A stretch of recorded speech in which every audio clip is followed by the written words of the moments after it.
All right, guys, in case this is your first time listening to Running with Wolves or you've never heard of me, I want to give you guys a little intro. For those of you that do know me, you can skip on through, but real quick, if you don't know me, my name is Savannah. I own Wolf Marketing, which is a marketing and sales agency where we teach entrepreneurs how to create content that creates super effortless sales for them. And then on top of that, with our agency, we actually create the content for a lot of businesses and brands that enables them to double, triple their revenue while reducing the amount of content creation or production time that it takes to hit those results. We were able to create a multi-million-dollar company with just organic marketing alone, you guys. We have never invested in an ad. We don't have crazy funnels, nothing. This is just through organic marketing. And we show up on TikTok and Instagram, and that's it. And our strategy and our content creation process, honestly, is really freaking simple. So I want to teach you guys how you can also create this same process for yourself. So really quick, I want to get into first and foremost, how I create our strategy. Now, the cool part is at this phase of business, our team really creates our strategy at this point, but I have trained them on the strategy to use, how to create it, how to implement it, all that good stuff. So this really originates with the strategy that I created for us, about, I would say probably 2 years ago. And that's what's enabled us to scale so rapidly. So the first thing that we do when it comes to our strategy creation, if I'm going to sit down and create, the next 2 weeks worth of strategy, the first thing we think through is what is our goal? So a lot of times we have yearly revenue goals that we then break down into monthly revenue goals. And then a lot of times within those monthly revenue goals, we'll either have, an offer that we're consistently selling, which we call evergreen selling, where you're just selling either the same offer or the same products over and over and over again, or we'll have a launch. So that's where, maybe we are going to make an upgrade to, one of our offers and we're reintroducing it, or we have a new offer or a new product that's coming out that we're going to launch, right? So I think about what is our revenue goal and how are we going to reach that this month? So, with us, So with us this year, our goal is to double the revenue that we'd made last year. And we are very much ahead of the curve to do that, which is really exciting. But we have monthly revenue goals that we reach. So I think about that. And then I break down based on what we're selling that month, how many spots we need to sell. So whether you have a product-based business or a service-based business, it, in my opinion, is extremely important to understand with your content and with your sales, what you're striving to hit in terms of goals. Otherwise, you're like, I'm just going to post content and kind of hope for the best, right? So for us, let's say, for example, we have our accelerator program. Maybe we're trying to fill 10 spots in 1 month. I know what that equates to, on a revenue basis. And so I can think through in my head, okay, my goal for these next 2 weeks is to sell out 5 accelerator spots because our entire monthly goal is 10 spots, right? And that equates to X amount of revenue. So for us, the first part of any strategy is to think about the goal, right? And then from there, we reverse engineer what is the thing that we're selling. So we know what we're selling. We know how much of it we want to sell. We know how many spots, we know how many products, we know how much revenue we're trying to create. Then we look at the actual thing that we're selling, right? So then we think about who is the target audience for this offer. Or for this product, right? So for us, with our accelerator program, our target audience is business owners, typically female business owners, whether they own a product or a service-based business, that doesn't necessarily really matter. But the biggest thing for them is that they're typically making upwards of about $5,000 a month. And for them, their key, I would say, struggle is that they are, someone who doesn't necessarily have a marketing strategy. And if they do have a strategy, or a small, simple strategy, it's not creating the results that they're looking for. So the biggest thing that we think through when it comes to developing our strategy before we even start brainstorming topics is going to be goal setting. What is it that we're selling? How much of it do we want to sell? What's our goal, right? How can we get there? And then we go into the target audience of it, which is we think through what are our target audience's problems, what are their desires, and how does this offer or this product uniquely solve those problems or those desires. So for us, like I said, for the accelerator program, a really big part of that is either not having a marketing strategy, or they do have a strategy, but it's not creating the results that they're looking for. And they're typically looking to scale to anywhere between 30 to like 80K months, honestly. And it kind of just depends on like where they're at when they come in, right? We serve a wide variety of clients within that one program specifically, but they all have very common problems and very common desires. So we break down what those problems and those desires are. And we have like a running list for ourselves for each of our offers of what the problems are, what the desires are, what the desires are of that target audience in relation to that offer. And so we can go through that list and see like what's the most pertinent that we know with our audience that they're struggling with or that they desire, and create content around that. But what makes it like super, super customized is how they're experiencing those problems or those desires. So for us, I could have just said like, oh, our target audience really struggles to create sales for the accelerator. But the reality is that they're not just struggling to see sales. The reality is that they're posting content consistently, but it's not creating sales for them because they don't have a strategy or their strategy isn't working. And then there's so much more to that experience. There's like the mental aspect, the emotional aspect, the physical aspect, the relational aspect, the personal aspect, the professional aspect. I hope you couldn't just hear Shadow snort in that clip. So we think through how that person is experiencing that problem. If they're not seeing sales, but they're putting content out consistently, they're probably getting really frustrated because they're putting in all of this work and they're not seeing results from it. Then from there, they're probably starting to doubt themselves as business owners and think like, if I can't create sales for my business, am I really supposed to even be doing this? And then on top of that, if they are in a relationship, maybe their partner is saying like, are you really sure that you should be doing this? Should you get a part-time job? You can't support us financially, or like can't contribute financially because your business isn't bringing in any revenue. So then it puts a strain on their relationship. Physically, they're probably not doing well because they're probably spending all day trying to create content or create sales. And so then they don't make time for themselves to exercise, to do mindset work, to do any of the things you need to do as a functioning human being, to eat well on time. They're probably waiting till like 4 o'clock in the afternoon to eat lunch because they have so many things going on, right? So all of these things we can use as pieces of content to talk through what our target audience is struggling with or what they desire. On the flip side, we can do that, right? We can think about, one of our target audience's big desires is to have more effortless sales, is to post a piece of content and have it create sales for them. That's the biggest thing. So I think for them, thinking through what does that desire look like, the ability to be anywhere, to travel, right? And know that day exactly what you need to talk about to create sales.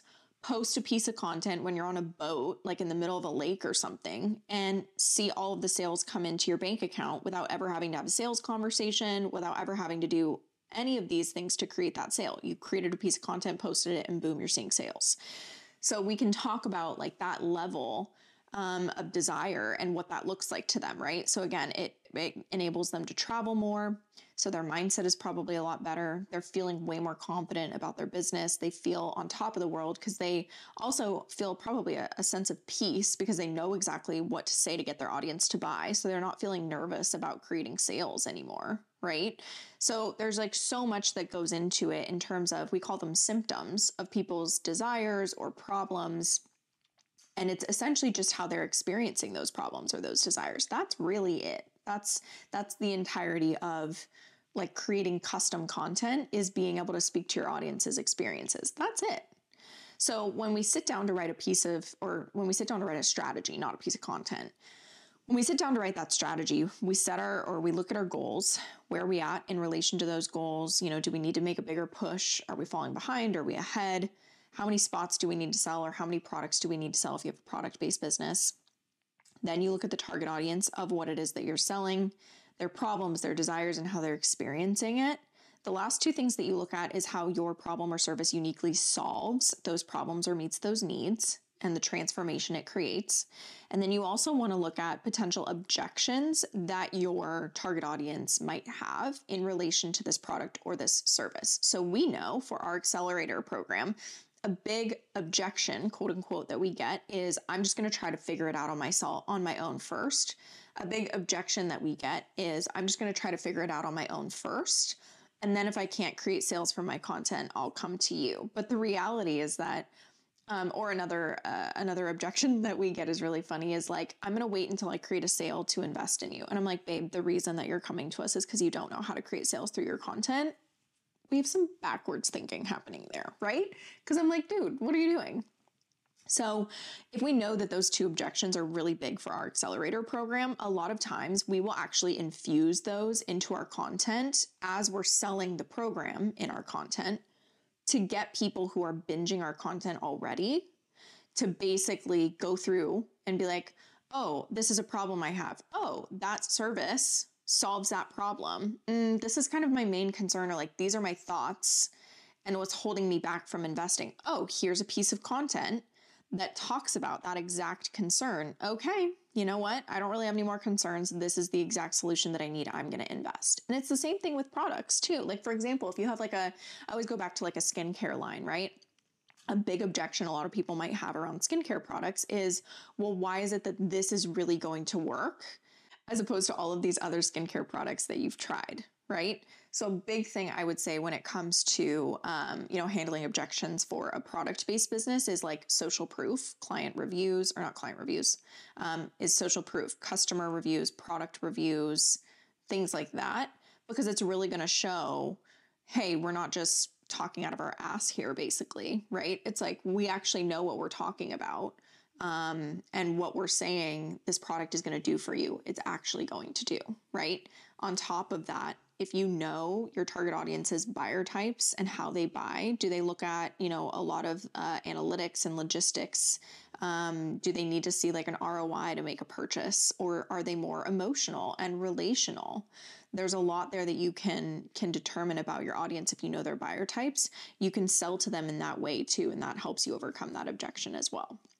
So, like I said, when we create our content strategy, look at goal setting, we look at what we're selling, we look at the target audience of it, their problems, desires, the transformation that our product or service creates in relation to those problems or desires, and potential objections that they might have. The last thing that we do is we actually review our data and our analytics. So we already have, like I said, a running list of all of those things, right? So when it comes to creating content, it's really easy for us to just like pull up a document that has all of these things listed out about each of our offers. So I'd very much encourage you guys, like if you don't already have that kind of like documentation for your products or for your services, where we talk through all of those different things and you have it like listed out and it's almost like a live document that you're adding to consistently, I would make sure you create something like that, because it makes content creation so much easier because you're not going back to the drawing board consistently.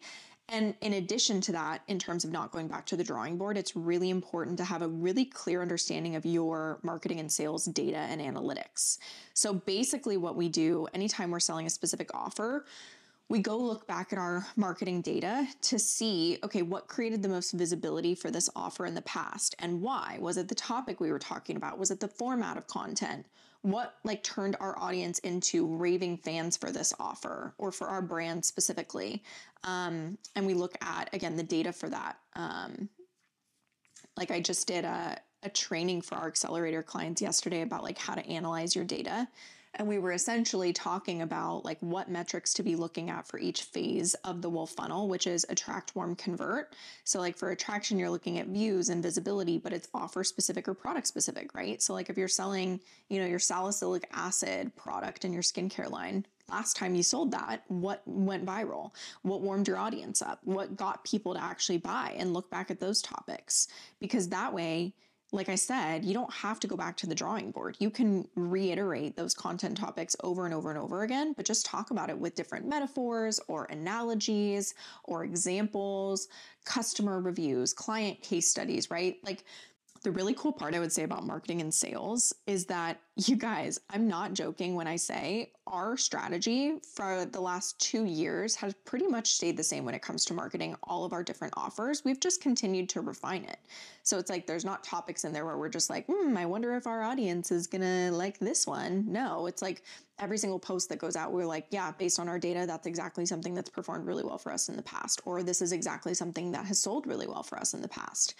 So looking back at your marketing and your sales data and analytics is so helpful for you to be able to understand what it is that's going to get your content to perform well, what it is that's going to get people to buy from you, so that then you're also, like I said, your content creation process is so much easier because you're not sitting there constantly guessing. You already know the top 5 to 10 things for attract, warm, convert that are going to do all of those things for your audience. And you could basically just bust out new examples or metaphors or analogies or things like that. So that's pretty much what we look at when it comes to creating our strategy. And that's why, in my opinion, like I said, it is so important for you guys to look at your data and your analytics and to have all that stuff documented so that you can, it takes me, no joke, you guys, it takes me like an hour to bust out a strategy for 2 weeks. Nothing crazy, honestly, because I already have that information documented. So I think that's what's really important when it comes to creating your content strategy. So now I want to talk about basically how you divide these content topics across all platforms. So one mistake that I see a lot of business owners make is that, when it comes to their content, whether it be on TikTok, Instagram, Pinterest, LinkedIn, they're coming up with different ideas for all of these platforms. Hang on, you guys, I gotta take a sip of water.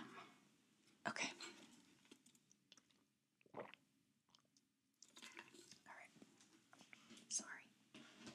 Ooh, I almost just spilled my coffee. That would have been bad. And so when you try to do that, you get so burnt out when it comes to content creation because you're like, Jesus, how many more freaking posts do I have to come up with for 2 weeks? If you're marketing on like 3 platforms and you're coming up with a different piece of content or a different topic for all 3 of those platforms, you guys, there's 5 weekdays, right? And if that's 2 weeks, that's 10 days, that's 30 ideas that you have to come up with. Instead, come up with 10 ideas and strategically repurpose them across all platforms. That does not mean just reposting a TikTok onto your Instagram stories. Like, kill me now. Please don't do that. Number 1. Number 2, what strategic repurposing means is taking that topic and shifting the content ever so slightly for the purpose of the platform. So let's say, again, we're creating a piece of content. Maybe we educate on TikTok around like the 3 things you can focus on in your content to actually get people to buy from you, right? Instead of going viral or something like that. So I educate on that on TikTok. I give some tips. On Instagram, your goal is to sell on Instagram. It is a conversion platform. Anyone who tells you differently doesn't freaking know how to create sales through their content. Do not listen to them. But on Instagram, I could talk about that exact same topic, except I would activate around it, meaning I would kind of put my elbow into people's problems or desires related to that topic, and I would show how our services are a solution for that. So I would talk about how, you have no problem going viral, but if I asked you how you're going to actually turn all of those views into money in your pocket, you would have no freaking idea how to do that. And that is going to get people's attention because a lot of people struggle with that. And then I'm going to talk about how we can help our clients create a marketing strategy that generates views, but also knows how to turn those views into sales rather than just going viral and nothing happening.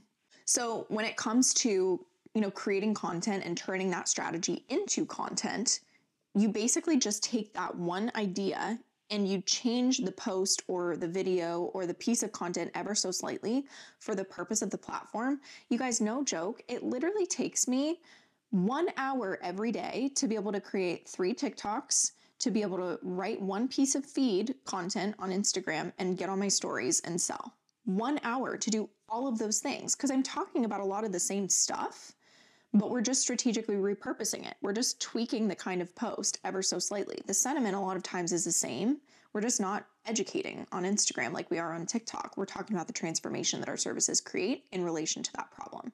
So content creation becomes so easy once you understand like how to shift it ever so slightly for each platform, because then you never again have to reinvent the wheel. Clearly you guys can tell I'm like a big fan of not reinventing the wheel when it comes to your marketing and your sales, because I genuinely think it's a really big waste of time, because then again, you're guessing, you're expending way more energy than you need to create the sales and to create the content. Like, let's just get her done and move on, right?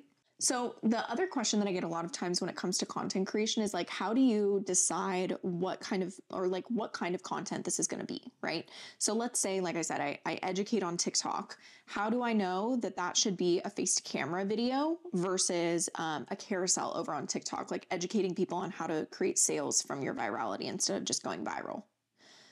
A lot of times this comes down to understanding how to effectively market on different platforms, but it's also listening to your audience. So like on TikTok, I have a client who does a lot of educating, and her audience is obsessed with her carousels. They love when she does TikTok carousels. My audience could not care less, honestly. Like, they don't give two shits if I do carousels. They want to hear me talk through things. But that is just because we've trialed and errored a bunch of different things. So like for her, she did a bunch of face to camera videos, and yeah, they did well, and they did create some virality and some sales, but not like they do now. And it was all because we were like, hey, you know what? What if we tried this format of content? We talked about the same stuff, but let's just try a carousel. It took off. So we ran with it. We tried to create a couple more. And again, it did so well for her versus me. If I try a carousel, my audience is like, yeah, whatever. Like, they could not care less. It might perform well, but there's no engagement, you guys. And so again, that's me trial and erroring different things and listening to my audience. So when it comes to like, how do I know what kind of content this is going to be? Know what all of your options are, especially like over on Instagram, for example. The other thing too that you want to think about is like the consumability of a piece of content.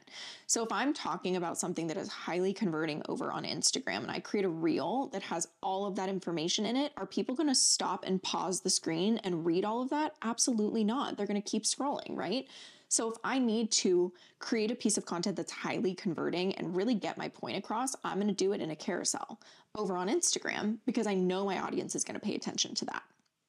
So I would say if you are struggling to figure out what kind of content you should use to convey the message that you have, number one, know what your options are on all of your different platforms. Like, know the formats of content. Number two, don't be afraid to try different things. And then number three, make sure you're listening to your audience when it comes to, you know, trying different formats of content, things like that. And then last but not least, make sure you're thinking about, is what I'm trying to convey going to be easily consumed in this format of content, or are people just going to skip on by? It's really all about just knowing buyer behaviors, you guys. It's really nothing crazy. Okay, you guys, now we're going to talk about, like, now that we've created this content strategy, we've figured out what kind of content is going to go out on all of these different platforms. We know what we need to be talking about for the next 2 weeks. Now we need to talk about actually creating the content. So common mistakes that I see when it comes to content creation is twofold. Number one is people trying to do everything all in one day. Do not, I repeat, do not ever try to ideate, like brainstorm content ideas, create the content, write the content, film the content, edit the content, and schedule it out all in one day. You will lose your goddamn mind. To be totally frank, speaking from personal experience, don't even try it. You will burn yourself out so quick. It may be tempting because you're going to get it all done in one day. It's not worth it, you guys. Just trust me on this one. So what I want you to do is pick one day where you're going to brainstorm all your ideas. Pick another day in that week where you're going to film everything. And then pick another day where you're going to edit and schedule everything. Or you're going to like film and write, basically. So you're going to create the content, and then you want to think about like a production day, basically, where you're going to edit, film, or schedule, etc. Right? Now that's one way of doing it. Some people thrive batching content. Some people don't. So this is kind of going into my next point, which is know how you best operate. Do not try to batch content if you lose focus easily. I film 8 podcast episodes in one day. There are many people who cannot do that, and I do not blame you guys. So chop it up. Have 2 filming days if you need to in 1 week. If you can't keep focus, film every morning if you need to. Like, have your strategy, know exactly what you're going to say, have your videos kind of like bullet pointed out so you have a framework of what you're going to talk about. Have a general framework for your written captions of what you're going to, talk about in that caption, and then finalize everything that morning. You have to know, again, like I said, how you operate, because I think the biggest thing that holds a lot of business owners back is the production phase. Like, they just literally cannot implement. I had an accelerator client who I dearly love, and she got so much out of the program, but 6 months went by, and I think she created like 3 pieces of content until like the last 2 weeks of her being in the program. And we talked about production time after time after time, but she continued to really like hold herself back because she was overwhelming herself. She would try to do like all of it all at once. And I'd be like, no, no, no, no, no. We're going to chop it up. We're going to do it every single day. And she still just kind of wouldn't do it. But at the end of the day, she finally started to get into a groove, and she was like, okay, now I know, like I need to ideate, like you were saying, on one day, create the content, and then produce the content on totally different days. And that started to work for her, and she was able to implement really, really well. So I think for her, knowing herself took a little bit of time, like kind of trying to figure out how she best operated. But now she's set up for success moving forward because she's going to be able to create those pieces of content really quickly and really easily because she knows how she operates. So don't make that mistake of trying to do everything all in one day. It's just not going to work for you, unfortunately. And honestly, it's going to make you, I think, like resent the content creation process, because I think it does make a lot of people resent their content creation process just because they feel so burnt out by it. And they're like, I don't want to do that. Another thing that I definitely tell people, which I am definitely somebody who believes in consistency, pushing yourself even when you don't necessarily want to do something. But the other thing that I will say is how important it is to be further ahead in terms of your content creation. So if something happens, it's okay to take a day off. So like something that I typically say to people is being, I would say, like 2 weeks out when it comes to your content. So like right now with our content, next week, I'm going to approve the first 2 weeks worth of April's content already. And it's only March 7th when I'm filming this. So we're almost an entire month out basically, but all of my content for the rest of March is pretty much created, approved, scheduled, everything's good to go. So we don't even have to worry about it. Like if I get sick and, I couldn't film these podcasts today, it's not a big deal because our podcasts are going to go all the way until May before I even film this. And then they'll go into like June and July. We'll already have all of that stuff like created. So the good news is if something happened, we're far enough ahead in terms of content creation that I can take a break if I need to. So when it also comes to the production process, try, if you can, to create maybe like a couple of extra pieces of content on days where you're really feeling that creativity, and take advantage of it. So you can, continue to get yourself further out and further out so that if you get sick or something happens, you're good. You can take a break and you don't even need to worry about it. So that's definitely like during the implementation phase, very, very common mistakes that I see people make. And then when it comes to scheduling content, this is a question that I get a lot. Our favorite scheduling tools, honestly, we've used all of them. And at this point, we just use Meta to schedule all of our content for ourselves and for our clients. We do hand post, I would say, our TikToks. That's the only thing that I have found to be really difficult. And then same thing with our Instagram stories. You guys, there are platforms that will tell you that you can schedule your TikToks out, and then they either don't go out if you schedule them. They go out at the wrong time. They go out without like the text on the screen. So for me, we've tried everything under the sun to like schedule our TikToks out, and we've found it actually just creates more work than manually doing it. So we edit everything up front. So like everything is drafted and ready to post. Text on screen is there, like we're good to go. We basically just manually press post. Just because we've definitely found like it creates more work for us. Like again, if we schedule everything out in terms of TikToks and then it doesn't go out, it's like, well, fuck, we got to go back and get all of our content, the raw content, re-edit it, do all this different stuff, right? So it's just like double dipping basically in terms of work. So we don't schedule our TikToks out. We don't schedule our Instagram stories out. Again, I've just found that it messes things up way too much. So key things that we do schedule out though would be, Instagram feed posts, Pinterest pins, if you do any Pinterest, email marketing. So we schedule out everything that we possibly can. And again, we just use Meta for that. The other thing that we use for email marketing for ourselves, We use Kartra for our scheduling when it comes to our email marketing, just because that's where all of our other stuff is housed, and it works great, honestly. I've used MailChimp before, Flowdesk before. To be totally frank, I feel like all of them are honestly very, very similar. So wherever your list is, stick with it. As long as you can pull all of the analytics that you need to, you're good. And then, like I said, things to look out for when it comes to scheduling content. Just make sure that you schedule as much of it as you can in terms of like feed posts, Pinterest, emails. And then I would just try to manually, post everything other than that when it comes to TikToks, Instagram stories, things like that. Just because I don't want you guys creating extra work for yourself, that's for sure. But if you can pre-edit your TikToks and just like pop them in your drafts, basically, obviously you want to save another copy of them elsewhere just in case something happens and you can't access your drafts or they get deleted for some reason or something happens. But pre-edit them if you can, and then pop them in your drafts and just post them on the day of. Last question that a lot of our clients ask us about creating content or posting or implementation is going to be Instagram stories. So like we talked about with your Instagram stories, your goal is to sell every single day, and it's going to be soft selling, right? So it's just solution-based selling.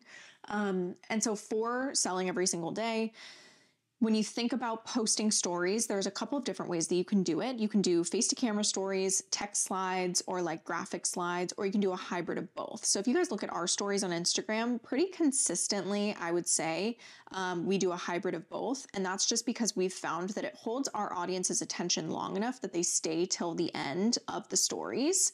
And it engages them, and it doesn't require as much effort from me. So it's still video content. So it's like B-roll content from like photo shoots or just, me doing meetings or behind the scenes, but then we mix it up with text slides. So it's also still consumable. Because what we found for a really long time, I was just doing face-to-camera videos. And honestly, for me, I really liked that a lot better because it was easier in terms of content creation because I could just talk and be done with it. And it's posted, right? Instead of me having to sit there or us having to sit there typing out the caption, copy, paste it, do all the posting, all that good stuff. But what we found was that our audience didn't stick around for long enough because, I would just like lose their attention when I was just talking basically. But with the text slides, it gives them bite-sized information on each slide. So when it comes to your Instagram stories, the things that you want to think about, again, is that consumability aspect, and watch how many people watch your first story all the way till the end when you're trying different types of stories selling and like different formats of it, basically, whether it be face-to-camera, text slides, any of those things. And make sure that you're watching how many people are sticking all the way through. Again, try all of the different formats. Just text slides, face-to-camera, hybrid of both. See how long people stick around for. And then from there, you can kind of move forward with one specific format that typically keeps your audience engaged so they stick all the way through the selling series. And then on top of that, gets them to actually buy from you. All right, guys, hopefully that was helpful in helping you understand exactly what it looks like to create content with us from start to finish, like the second that we start brainstorming and prepping for strategy all the way to the posting. If you guys have questions, or if you are someone who really struggles when it comes to your content creation process, send us a DM on Instagram. We would love to help you out and give you some tips. If you're watching this on social media and you have questions, pop them in the comments below. Otherwise, we'll see you in the next episode. Bye, guys.